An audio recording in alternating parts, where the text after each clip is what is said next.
The National Football League just handed the Denver Broncos the ultimate golden ticket, proving beyond a shadow of a doubt that they believe our boys are Super Bowl bound. This brand new schedule is a massive, unmistakable bet on a fully recovered Bo Nix and a roster ready to shock the world. The league is officially terrified of what Sean Payton is brewing, and the Broncos just called their absolute biggest shot yet. If you want the absolute best, most passionate Broncos breakdowns all season long, make sure to like this video, share it with a fellow fan, and hit that subscribe button right now. Can you believe the utter disrespect we have had to endure over the past few years, only to watch the league completely flip the script on us today? Look at how the schedule makers have suddenly bent the knee to Denver. They are handing us five massive, standalone primetime games. You simply do not put a football team in the national spotlight on Christmas Day, on Black Friday, and in the highly coveted opening week slot unless you are absolutely, unequivocally convinced that their quarterback is a legitimate, undeniable superstar. The television executives and the league office know that Bo Nix is bouncing back from his injury with a vengeance. They know he is going to have every single eyeball in the country glued to the television screen. We are claiming the most prestigious real estate that the league can possibly sell to ESPN for that epic opener on Monday Night Football. And here is the absolute kicker that should have every fan jumping out of their seat. We currently have 5 locked-in primetime matchups, but the schedule leaves 2 late-season games against the Chargers and the Patriots completely open as placeholders. If those 2 opposing squads can manage to just stay relevant and not completely embarrass themselves down the stretch, there is a very real, incredibly exciting universe where Denver finishes this campaign with 7 nationally televised primetime showdowns. But how is the front office responding to these astronomical, trumped-up expectations? Are they shying away? Absolutely not. Just look at the absolute masterpiece that was our schedule release video. This was not just a fun, quirky social media clip, this was a thunderous, undeniable warning shot fired directly across the bow of the entire league. Up until this exact moment, it honestly felt like Sean Payton was standing on an island, the only man truly believing in the supreme talent and potential of this roster. You could always sense that dull, uninspired energy in our past release videos. Remember a couple of years ago? We had Formula One driver Lewis Hamilton casually eating different foods. It was utterly forgettable, it lacked any real punch, and it honestly made no sense. At that point, Bo Nix was just a rookie, an unknown commodity, and we had no clue what the future held.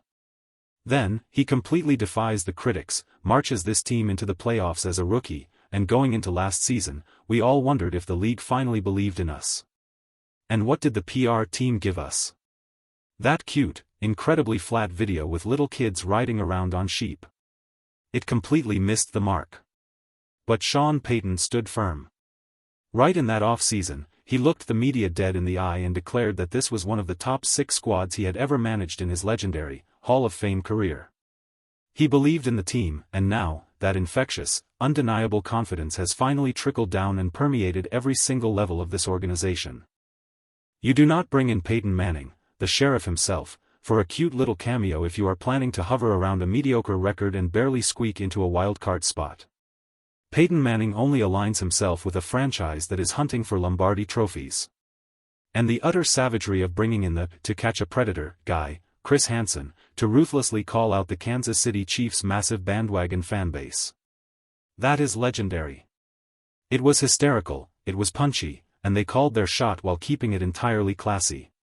It was completely unlike the Los Angeles Chargers, who decided to put out a tasteless video animating a video game character throwing an explosive device to blow up our quarterback's ankle. We stayed classy, and we still absolutely won the internet.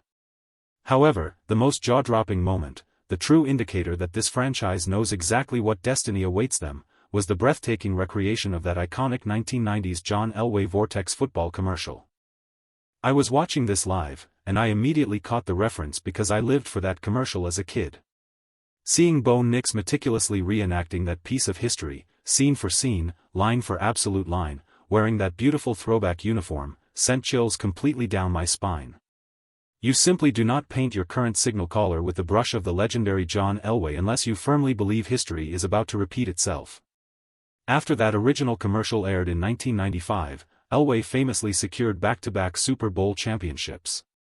By wrapping Bo Nix in that exact same aura, the Denver Broncos are looking the entire football world in the eye and declaring that this team is about to do exactly what Elway did.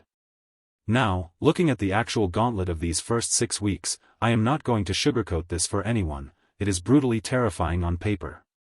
There is zero doubt that our opening 6 games are a complete nightmare. But before you start hyperventilating, here is the question of the day: how many wins do you realistically think we can pull out of this opening 6-game gauntlet?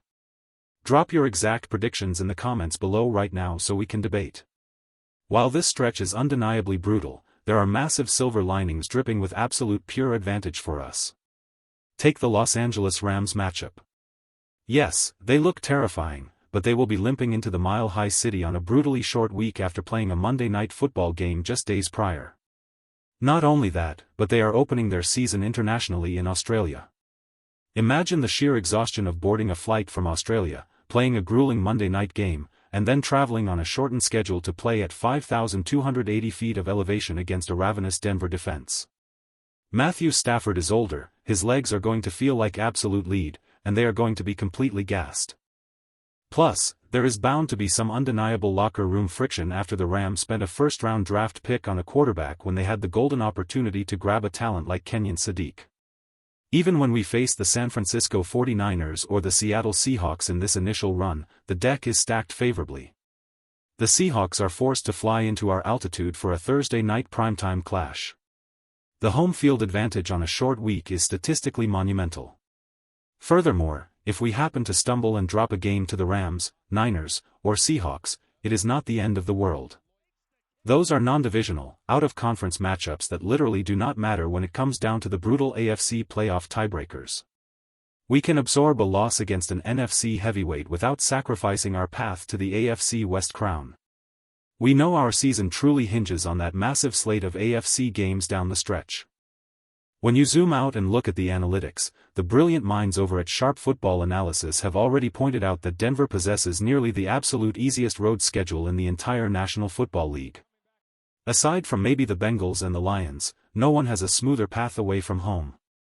And that is the absolute dream scenario because we already possess the single most terrifying home field advantage in professional sports. That thin mountain air is a weapon. Just think back to last season. Even without our starting quarterback under center, we nearly dragged a Super Bowl-caliber Patriots team into deep water, losing by a mere 3 points at home.